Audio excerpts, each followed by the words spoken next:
என்ன சொல்லணும்? என்ன கேட்டுட்டே இருக்கிறீங்க?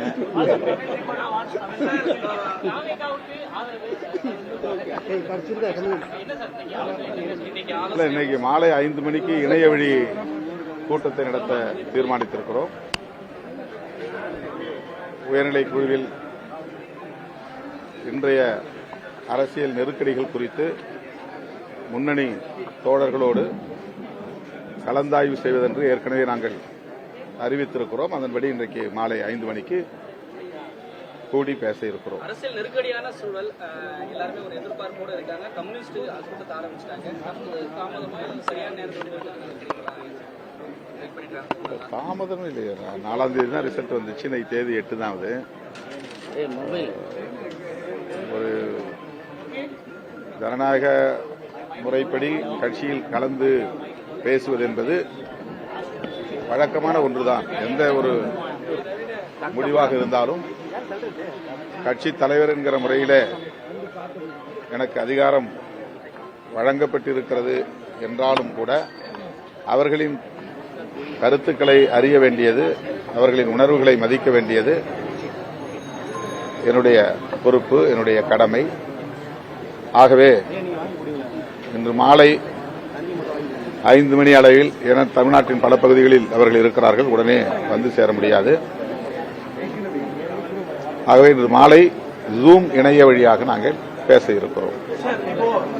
இந்த நேரத்தில் அதிமுக திமுக ஆட்சி வைக்கக்கூடிய சூழல்லாம் இருக்கு. அதெல்லாம் சாத்தியமா? அதை நீங்க எப்படி பாக்குறீங்க? ஒரு பிரதான எதிரெதிர் நிலையில இருந்து அவங்க ஒரு முகாமை சேர்ந்து ஆட்சி வைக்கக்கூடிய சூழல் அமையணுமா? அதை நீங்க ஒரு எலக்ட்ரல் பாலிடிக்ஸ்ல ரொம்ப உறுதியோடு சொல்லுங்க. நீங்க அதை சப்போர்ட் பண்ணுவீங்களா? அது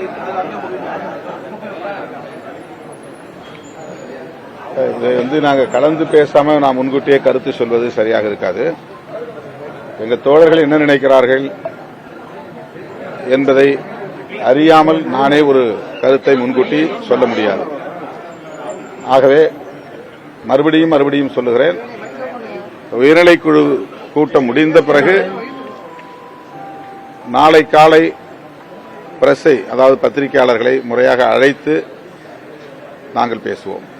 அதாவது உயர்நிலை குழுவில் எடுக்கிற முடிவை அறிவிப்போம். திமுக தலைவர் ஸ்டாலின் உங்களோட பேசினாரா? ஏன்னா இப்படி ஒரு சூழல் போயிட்டு இருக்கு. அவங்க என்ன சொல்றாங்க? 9 ஆண்டுகளாவே திமுக கூட்டணியில் நீடிச்சு அவங்க என்ன கருத்தை வலியுறுத்துறாங்க?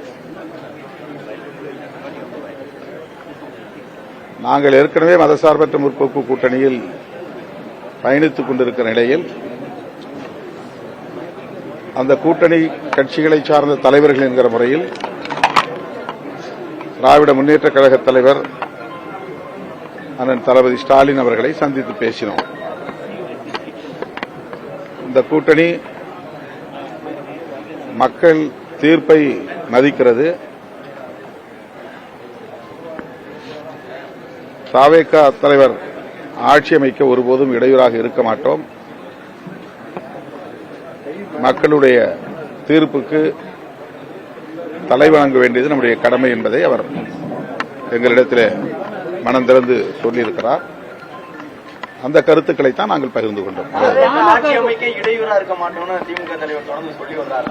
தவேக ஆட்சி அமைக்க விடுதலை சிறுத்தைகள் கட்சி ஆதரவா இருந்தா அதற்கும் இடையூறு தராம இருப்பாரா திமுக தலைவர்? இது ரொம்ப அதீதமான ஒரு யூகமான ஒரு கேள்வி. நான் ஏற்கனவே சொல்லியிருக்கிறேன், நான் என்னுடைய நிலைப்பாட்டை இன்னும் எடுக்கவே இல்லை. எடுக்காத போது நீங்கள் ஒரு யூகமான கேள்வி கேட்பது சரியல்ல. எங்களுடைய முன்னணி தோழர்களோடு கலந்து பேசி அதன் பிறகு நாங்கள் எடுக்கிற முடிவை ஒட்டி நீங்கள் கேள்வி எழுப்பலாம்.